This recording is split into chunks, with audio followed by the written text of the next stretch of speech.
get what you missed on. Pearl in the Morning with Tina and Nzuki. And Dunco.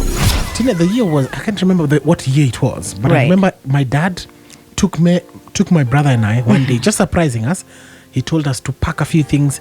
So we didn't know where we were going.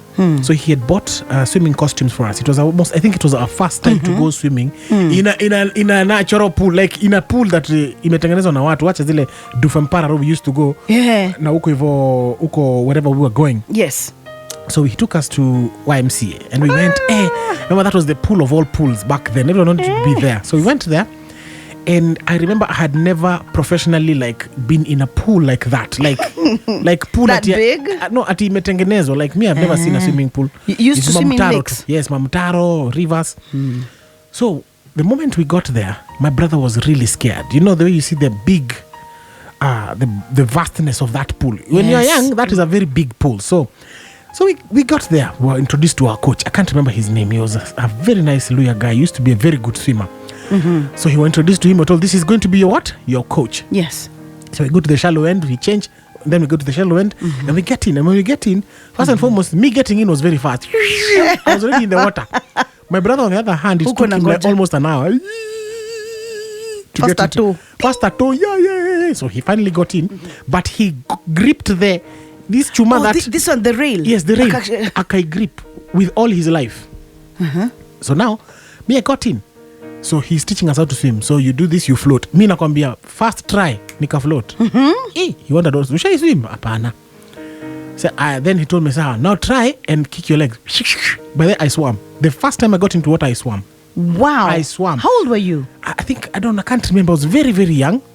I can't even remember clearly. But the thing is this, it's because every time I used to look at the TV, people swimming, I used to admire. So swimming and driving. Like every time I would sit next to my father, I would see everything he does and try to emulate even when I'm not with him. Yes. So I start doing voo, voo. I put gear. Yeah. I know when he's putting a gear, he's stepping on something here. It's a clutch. Yeah. So even swimming, I used to do that. Like I used to do it in the air like this. It's like I'm swimming, like I'm seeing how they're doing. Yes. So I was already practicing it in my your head. So he saw, we're going to swim. So he's quickly, crash course. Twende wapi? Deep end. And I jumped into the deep end. When I jumped into the deep end, I started drowning. It was no longer the same safe space that I was training a few minutes earlier. So I started drowning. So the guy grabs one of these, these cleaning things for cleaning the pool. He put the rod inside and I held onto it and he dragged me out. I said, that's good. I'm very happy that you have drowned because, because of at least now you will know. Yes. Now it will build in you. When you're there, you have to kick. You have to kick. Yes. And I realize sometimes that sometimes when we are taking the thing in danger in our lives, insecurities advise us everywhere. They're talking to us. They're telling us you can't. They're telling you scream. They're telling you cry.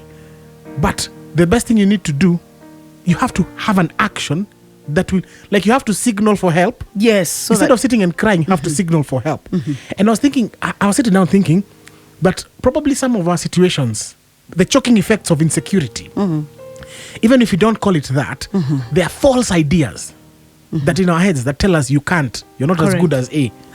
So you start panicking, you start fearing, you start drowning. Start drowning in your own thoughts and insecurity. You're not as talented as Clifton, you need to protect yourself, guard yourself, because maybe you're not as beautiful as Sharon.